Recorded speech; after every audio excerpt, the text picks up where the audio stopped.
بسم اللہ الرحمن الرحیم۔ اعوذ باللہ من الشیطان الرجیم، بسم اللہ الرحمن الرحیم۔ عزیز طلبہ کرام، آج ہم المنطق لمظفر صدوم کا سبق نمبر 96 پڑھنے جا رہے ہیں، اور آج انشاءاللہ بیان کریں گے متصلہ کی منفصلہ میں تحویل کو۔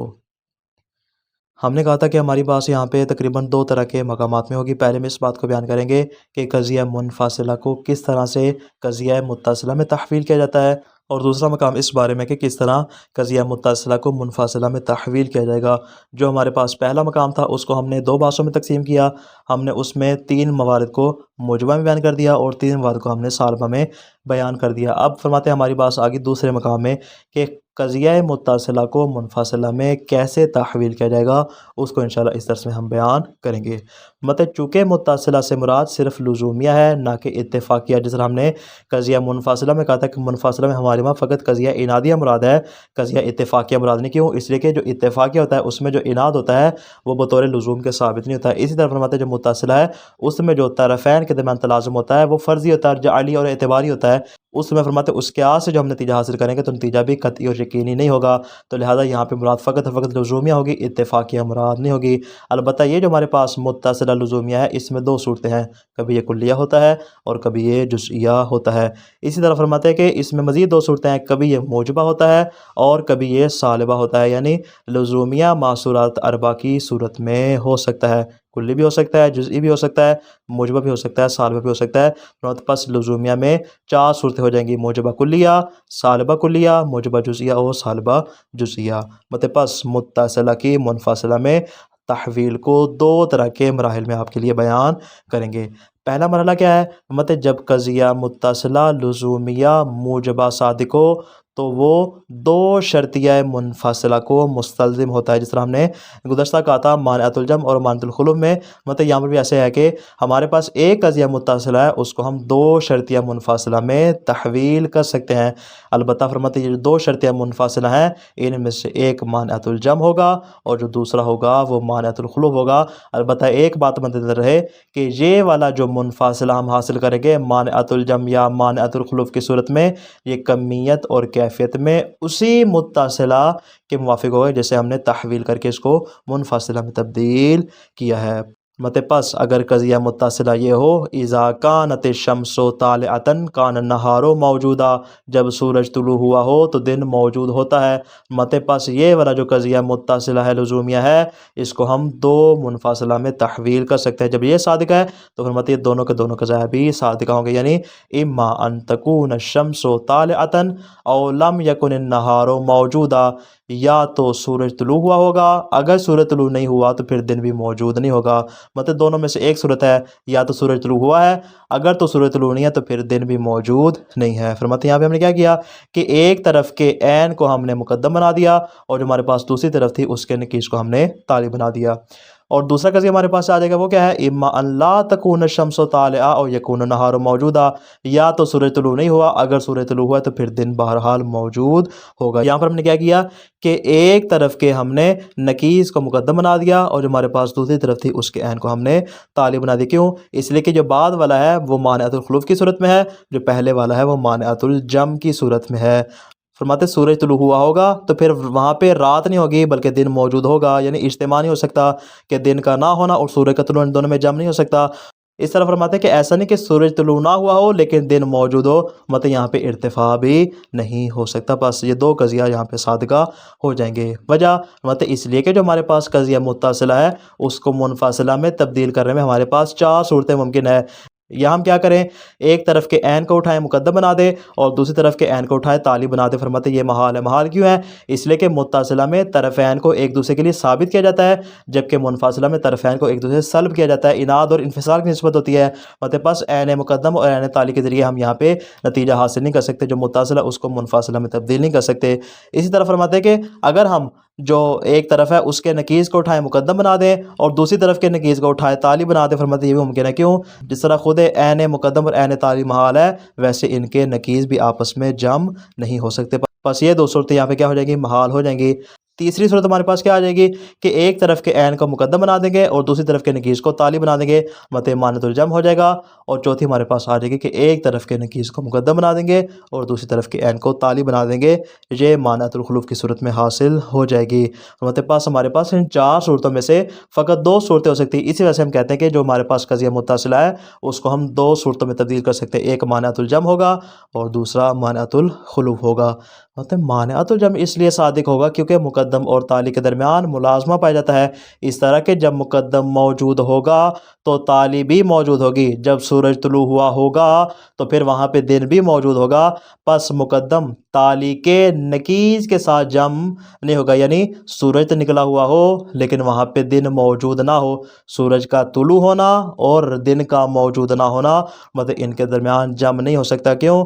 اس لیے کہ دونوں کا اجتماع مستلزم اجتماع نکیزین ہے، کہ اگر دن ہے تو سورج طلوع ہے، ایسا نہیں ہو سکتا کہ رات ہو اور سورج طلوع، فرماتے ہیں نکیزین یہاں پہ جمع نہیں ہو سکتی، یعنی یہ اس بات کو مستلزم ہوگا کہ تالی اور نکیز تالی جمع ہو جائے، یعنی تالی کیا ہے ہمارے پاس خود دن کا موجود ہونا اور نکیز تالی کیا ہے رات کا ہونا، مطلب دن اور رات جس طرح جمع نہیں ہو سکتے محال ہے، اسی طرح فرماتے ہیں کہ سورج کا نکلنا اور رات کا ہونا، دن کا موجود نہ ہونا رات کا ہونا، مطلب ان کے درمیان بھی یہاں پہ کیا ہے اجتماع نکیزین والا تعلق پایا جاتا ہے، بس اس صورت میں مانعۃ الجمع حاصل ہو جائے گا۔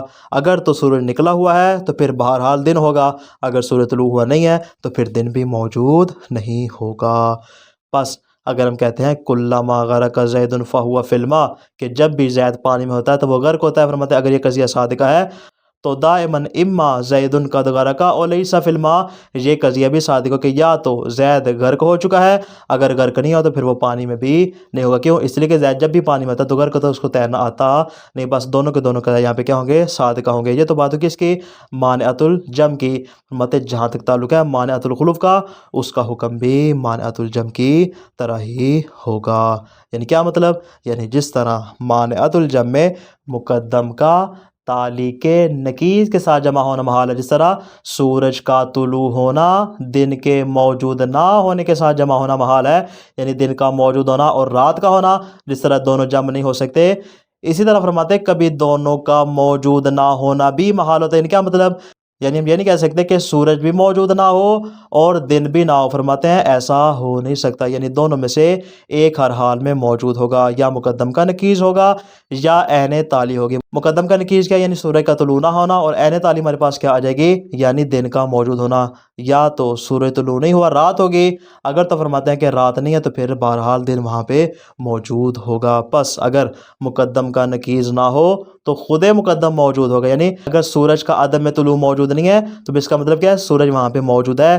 اسی طرح فرماتے ہیں تالی بھی مرتفع ہو جائے گی اور اس کی جگہ پر تالی کا نکیز آ جائے گا، اس صورت میں فرماتے ہیں مقدم اور تالی کے نکیز کا اجتماع لازم آ جائے گا، یعنی وہ والی صورت آ جائے گی جس کو ہم نے مانعۃ الجمع میں بیان کیا کہ مقدم اور تالی کا نکیز آپس میں جمع نہیں ہو سکتے، کہ سورج کا طلوع ہونا اور رات کا ہونا دن کا موجود نہ ہونا، فرماتے ہیں جس طرح ان میں اجتماع محال ہے، یہاں پر اسی طرح فرماتے ہیں کہ مانعۃ الخلوف کی صورت میں ارتفاع بھی محال ہو جائے گا۔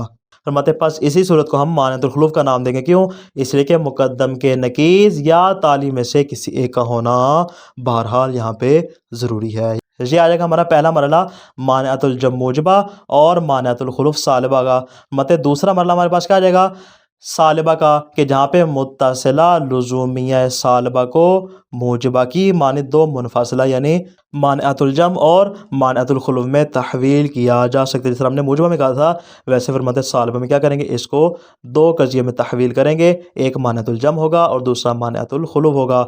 فرماتے پس اگر متصلہ کی مثال یہ ہو کہ لیسا البتہ ان کانت الشمس طالعہ کان اللیل موجودا، مطلب ایسا ضروری نہیں ہے کہ جب سورج طلوع ہوا ہو تو رات موجود ہو، فرماتے ایسا ضروری نہیں ہے۔ بس اگر یہ قضیہ صادقہ ہے تو اس سے جو دو منفصلہ مانعۃ الجمع اور مانعۃ الخلوف کی صورت میں حاصل ہوں گے وہ دونوں کے دونوں یہاں پہ صادقہ ہوں گے۔ لیسا البتہ اما ان تکون الشمس طالعہ ولا یکون اللیل موجودا، ضروری نہیں ہے کہ یا تو سورج طلوع ہوا ہو یا رات موجود نہ ہو۔ یہاں پہ ہم نے کیا کیا کہ ہم نے ایک طرف کو لیا، اس کے عین کو مقدم بنا دیا، اور جو ہمارے پاس دوسری طرف تھی اس کے نکیز کو ہم نے تالی بنا دیا، پاس کیا ہو جائے گا مانعۃ الجمع کی صورت میں آ جائے گا، قضیہ صادقہ ہوگا۔ اور دوسری ہمارے پاس کیا آ جائے گی مانعۃ الخلوف کی صورت میں لیسا البتہ اما ان لا تکون الشمس طالعہ او یکون اللیل موجودا، ایسا ضروری نہیں ہے کہ یا تو سورج طلوع نہ ہوا ہو یا رات موجود ہوگی، فرماتے ہیں ایسا ضروری نہیں ہے۔ پاس یہاں پر کیا ہو جائے گا یہ قضیہ بھی ہمارا صادقہ ہوگا۔ البتہ یہ ہم نے کیا کیا کہ ایک طرف کے نکیز کو اٹھایا، اس کو ہم نے مقدم بنا دیا، اور جو ہمارے پاس دوسری طرف تھی اس کے عین کو ہم نے تالی بنا دیا۔ فرماتے پاس یہاں پہ پہلا قضیہ مانعۃ الجمع ہے اور دوسرا مانعۃ الخلوف ہے، اس سے ہمارے پاس دو قضیہ صادقہ ہو جائیں گے۔ ان کے صادقہ ہونے کی دلیل کیا ہے؟ مت دلیل وہی جو کہ ہم نے ابھی موجبہ کی صورت میں آپ کے لیے بیان کی تھی، تحویل المتصلۃ الی منفصلہ، قضیہ متصلہ کو منفصلہ میں تحویل کرنا۔ والمتصلۃ اللزومیۃ الموجبۃ تستلزم مانعۃ الجمع و مانعۃ الخلوف، مت جو قضیہ متصلہ لزومیہ موجبہ ہوتا ہے وہ دو قضایہ منفصلہ کو لازم ہوتا ہے کہ جن میں سے ایک مانعۃ الجمع ہوتا ہے اور دوسرا مانعۃ الخلوف ہوتا ہے، البتہ در حالانکہ المتفقتین معہا فی الکم والکیف، فرماتے یہ جو دو قضیہ ہیں جو منفصلہ کی صورت میں حاصل دونوں کے دونوں کمیت اور کیفیت میں اسی قضیہ متصلہ لزومیہ موجبہ کے ساتھ متفق ہوتے ہیں، فیجوز تحویلها الیہما، یہاں کی میں جائے گی متصلہ کی طرف اور الیہما کی میں جائے گی مانعۃ الجمع اور مانعۃ الخلوف کے پاس۔ فرماتے ہیں کہ جب یہ شرط وہاں پر موجود ہوگی تو جو قضیہ متصلہ لزومیہ موجبہ ہوگا اس کو مانعۃ الجمع اور مانعۃ الخلوف میں تحویل کرنا جائز ہے۔ الاولیٰ، فرماتے ہیں پہلے مانعۃ الجمع کو بیان کرتے ہیں پھر مانعۃ الخلوف کو بیان کرتے ہیں۔ سب سے پہلے بیان کرتے ہیں مانعۃ الجمع کو۔ فرماتے ہیں مانعۃ الجمع کیا ہے کہ تتألف من عین المقدم و نکیز التالی، فرماتے ہیں کہ یہاں پہ کیا ہوتا ہے ایک طرف کے عین کو مقدم بناتے ہیں اور دوسری طرف کے نکیز کو تالی بناتے ہیں۔ فرماتے ہیں پاس یہ قضیہ صادقہ ہوگا، کیوں؟ لأن المقدم لما کان یستلزم التالی، فرماتے اس لیے کہ جو مقدم ہے وہ جب تالی کو مستلزم ہے، کیوں؟ اس لیے کہ قضیہ متصلہ لزومیہ ہے تو مقدم اور تالی کے درمیان کیا ہے لزوم پایا جاتا ہے، دونوں میں تلازم پایا جاتا ہے۔ فہو لا یجتمع مع نکیزہ قطعا، مطلب جب عین مقدم عین تالی کے ساتھ جمع ہے تو فرماتے ہیں وہ پھر اس کی نکیز کے ساتھ جمع نہیں ہوگا، جب نکیز کے ساتھ جمع نہیں ہوگا تو فرماتے ہیں قضیہ منفصلہ کی صورت میں حاصل ہو جائے گا۔ وَإِلَّا کا مطلب کیا؟ یعنی مقدم جو ہے وہ تالی کے ساتھ بھی جمع ہو رہا ہو اور تالی کے نکیز کے ساتھ بھی جمع ہو رہا ہو تو فرماتے ہیں یہاں پہ گویا کہ لازم آ جائے گا لجتمع النکیزان، کہ نکیزان ایک ہی جگہ پہ جمع ہو رہی ہیں، یعنی مقدم تالی کے ساتھ بھی جمع ہو رہا ہے اور مقدم تالی کے نکیز کے ساتھ بھی جمع ہو رہا ہے، تو حقیقت میں یہاں پہ ہم یہ کہیں گے کہ التالی و نکیزو، کہ تالی اور تالی کا نکیز ایک مقام پہ جمع ہو رہے ہیں جو کہ محال ہے۔ فرماتے ہیں جب مقدم کا عین تالی کے عین کے ساتھ جمع ہو رہا ہے متصلہ میں تو منفصلہ میں کیا ہو جائے گا؟ منفصلہ میں مقدم کا عین اور تالی کا نکیز ہوگا، تالی کا عین نہیں ہوگا۔ اگر مقدم کے عین کو اٹھائیں اور تالی کے عین کو اٹھائیں فرماتے ہیں اس سے ہم منفصلہ کو تشکیل نہیں دے سکتے۔ پس فَإِذَا صَدَقَ كُلَّمَا غَرَقَ زَيْدٌ فَهُوَ فِي الْمَاءِ، جب ہمارا قضیہ صادقہ ہے قضیہ متصلہ لزومیہ کہ جب بھی زید پانی میں جاتا ہے ماشاءاللہ سے تو وہ غرق ہو جاتا ہے، اس کو تیرنا نہیں آتا۔ فرماتے جب یہ قضیہ صادقہ لزومیہ کی صورت میں تو صدق دائما اما زید قد غرق او لیس فی الماء، فرماتے ہر حال میں ایسا ہوتا ہے کہ یا تو زید غرق ہو رہا ہے یا پھر وہ پانی میں نہیں ہے، پانی میں نہیں ہے تو پھر وہ بچا ہوا ہے، پانی میں گیا تو پھر وہ غرق ہو رہا ہے، ڈوب رہا ہے۔ فرماتے کہ یہ قضیہ مانعۃ الجمع کی صورت میں ہو جائے گا، یہاں پہ اجتماع محال ہے کہ زید غرق بھی ہو رہا ہو اور پانی میں بھی نہ ہو۔ فرماتے نہ ایسا ممکن نہیں ہے، اگر تو پانی میں ہے تو غرق ہو رہا ہے، اگر پانی میں نہیں ہے تو پھر وہ غرق بھی نہیں ہو رہا۔ یہ فرماتے ہیں قضیہ مانعۃ الجمع کی صورت میں صادقہ ہو جائے گا۔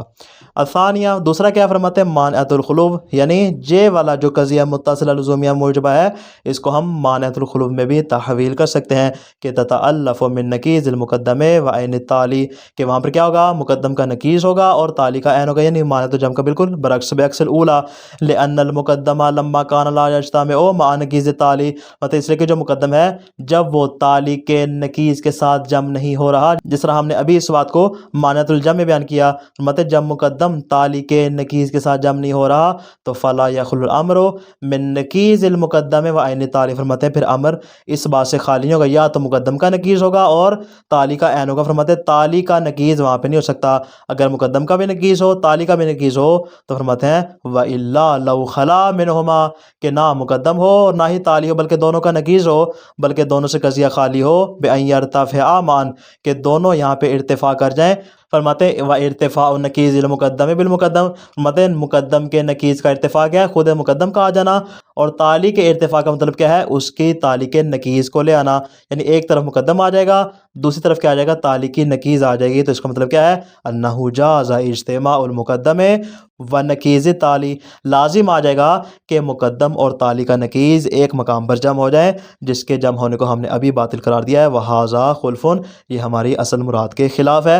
ہم نے اسی بات کو ثابت کیا کہ تالی اور نکیز تالی ایک جگہ پہ جمع نہیں ہو سکتے، تو بس فرماتے ہیں مقدم ہوگا تو پھر اس کے ساتھ نکیز تالی کے ساتھ انفصال اور اناد کی نسبت پائی جائے گی۔ فرماتے ہیں جب یہ صورتحال مانعۃ الجمع میں ہے تو مانعۃ الخلو میں برعکس ہو جائے گی کہ ایک طرف مقدم کا نکیز ہوگا اور دوسری طرف عین تالی ہوگی۔ ففی المثال المتقدم لابد ان تسلک، مطلب گزشتہ مثال میں ایک تو ہم نے مانعۃ الجمع کی صورت میں بیان کر دیا، جو ہمارے پاس مانعۃ الخلو کی صورت میں ہے، مطلب وہ قضیہ اس طرح صادقہ ہوگا کہ دائما اما زید لم یغرق او فی الماء، ہمیشہ ایسا ہوتا ہے کہ یا تو زید غرق نہیں ہو رہا، اگر غرق ہو رہا ہے تو پھر وہ پانی میں ہوگا۔ البتہ فرماتے ہیں ایسا نہیں ہے کہ زید غرق ہو رہا ہو اور وہ پانی میں بھی نہ ہو، مانعۃ الخلو میں نہیں ہو سکتا۔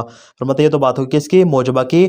والسالبۃ تحمل علی الموجبۃ فی تحویلها الی مانعۃ الجمع و مانعۃ الخلو المتفقتین معها فی الکم والکیف، فرماتے ہیں جو سالبہ ہے اس کے تمام احکام موجبہ والے ہوں گے، اس طرح کے جو قضیہ متصلہ سالبہ ہوگا اس کو مانعۃ الجمع اور مانعۃ الخلو میں ہی تحویل کیا جائے گا، لیکن شرط وہی ہے کہ دونوں کمیت اور کیفیت کے اعتبار سے ایک دوسرے کے ساتھ اتفاق رکھتے ہوں۔ تو خلاصہ کیا آج کے درس کا؟ متصلہ کو منفصلہ میں تحویل کیا جا سکتا ہے اس طرح کے کم اور کیف دونوں کو باقی رکھا جائے۔ متصلہ کے متعلق دو مراحل میں بحث ہوئی، ایک موجبہ میں اور دوسری سالبہ میں۔ متصلہ موجبہ کو دو منفصلہ میں تحویل کیا جا سکتا ہے، ایک مانعۃ الجمع اور دوسرا مانعۃ الخلو۔ مانعۃ الجمع میں کیا ہے؟ مطلب چونکہ مقدم اور تالی میں ملازمہ پایا جاتا ہے، پس جب مقدم موجود ہوگا تو تالی کا نکیز وہاں پہ موجود ہوگا۔ مانعۃ الخلو میں کیا ہوتا ہے کہ مقدم اور تالی میں سے کوئی بھی موجود نہ ہو، ایسا نہیں ہو سکتا، بلکہ فرماتے ہیں دونوں میں سے کوئی ایک بہرحال موجود ہوگا اور وہاں پہ اصلا ارتفاع ممکن نہیں ہے۔ اگر ارتفاع ممکن ہو تو لازم آئے گا کہ مقدم اور تالی کا نکیز موجود ہو، جو کہ خلاف فرض شمار ہوتا ہے۔ متصلہ سالبہ کو دو منفصلہ میں تحویل کیا جا سکتا ہے، مانعۃ الجمع اور مانعۃ الخلو۔ جو دلائل متصلہ موجبہ میں دیے وہی تمام کے تمام سالبہ مانعۃ الجمع اور سالبہ مانعۃ الخلو میں بھی آ جائیں گے بغیر کسی فرق کے۔ والسلام علیکم ورحمۃ اللہ وبرکاتہ۔